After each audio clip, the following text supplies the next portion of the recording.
Hello, and welcome to the video for ambulance transports for hospital return trips. I'm Tom Ryan with WPS Provider Outreach and Education. After our recent webinar, we've received a few questions about return trips to hospitals. This video covers the Medicare ambulance benefits for a return trip to a hospital. Let me begin this video by defining what Medicare considers a return trip to a hospital. A hospital return trip occurs when there are two medically necessary ambulance transports in the same day. Both transports must be from the same ambulance company and for the same patient. The first trip occurs after inpatient discharge. The return trip occurs when a second run is needed on the same day to return to the same facility. Next, I'd like to move on and talk about medical necessity. For Medicare to consider paying an ambulance transport, it must be medically necessary.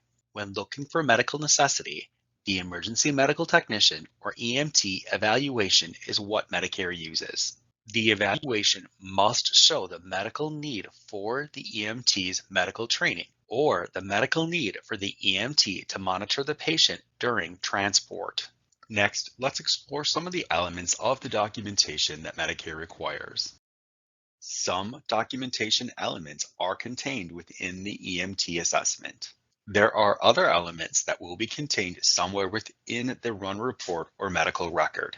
Along with the general documentation elements, here's a list of some ambulance-specific documentation elements. First, include the patient's statement. This will help Medicare understand if the patient knows what's going on, is able to communicate with you in any method, and if the patient was able to help you in their care today. The second element is the symptoms that the EMT observes during the assessment. Next, what are the known medications or drugs that this patient is taking? And when did they last take them? The next element is the known medical issues or history. This would include things like allergies, relevant medical history from the previous transport that day, or other relevant medical history. The next element is the EMT's scene observations.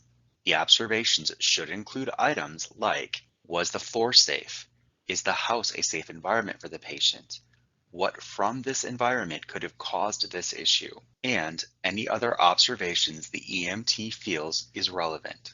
Next, document the prior events for this patient. Always include that the patient was previously hospitalized that same day. Also, include any observer statements and who the observer is. Last, include the treatment provided during the transport. The treatment during the transport can include active monitoring and the need for that active monitoring. Remember, the documentation is the connector between the delivery and the payment. It must justify the need for the service and the delivery method of the service. Next, we'll move on to the billing information. The big question is, do I bill the hospital or do I bill Medicare? Begin by asking the facility where the inpatient stay occurred if this will be one bill or two bills to Medicare. The facility bills Medicare one continual stay when the patient's condition relates to the original admit for which the discharge occurred earlier that day. The ambulance bill is sent to the facility for payment and the facility incorporates that amount onto their inpatient bill. The facility bills Medicare two separate stays when the second admission is unrelated to the patient's condition or could not be anticipated. In this situation, the ambulance run is directly billed to Medicare. Next, I'll provide two different examples to illustrate these 2 points. Our first example is for a patient who has had a hip replacement and experiences a fall at his daughter's home. A patient is discharged home at 12 p.m. At 6:30 p.m., the ambulance is dispatched to the daughter's house because he fell. Upon arrival, the EMT assesses the patient and determines it's medically necessary to transport him back to the hospital that he was discharged from earlier that day. After arriving at the ER, the hospital assesses the patient and determines the fall was due to weakness in the hip and he should not have been discharged.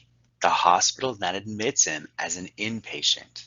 The hospital bills this to Medicare as one continual stay because the patient should not have been discharged. Both ambulance runs must be billed to the hospital for payment as they fall under the inpatient bundling rules. Let's move on to the second scenario, a hip replacement and a burn. A patient is discharged to home at 12 p.m. A medically necessary ambulance transport occurs to his daughter's house.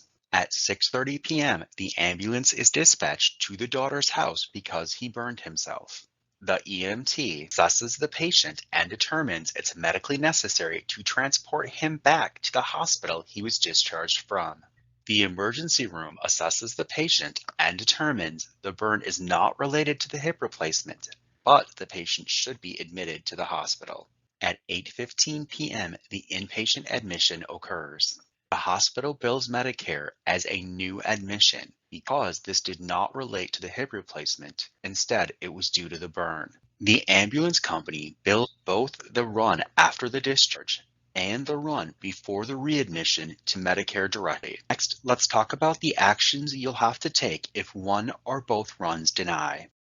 There are times when Medicare will deny the ambulance trips. If you've determined that the ambulance trips should be separately billed to Medicare and not to the hospital, then you will need to do an appeal. When filing the appeal, always include the following: both runs documentation showing that the runs occurred at different times of day, that both run was medically necessary independent of the other run. Include the pickup and drop-off addresses for each run. Last, be sure your documentation meets the Medicare basic documentation requirements. Next, consider including the discharge summary from the first stay and the admit summary from the second stay. The goal of the summaries is to prove that the second admission was for a different reason. Let me provide a summary of the information contained within this video. First, the ambulance transport must be medically necessary and the medical necessity must be documented. Second, the hospital bill to Medicare determines who to bill for the ambulance trip. If the hospital determines this is one continual stay, then bill the hospital.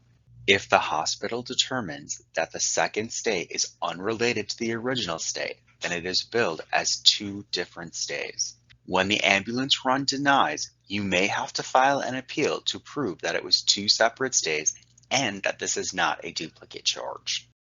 Help CMS and me understand what you liked about this video by taking our online survey.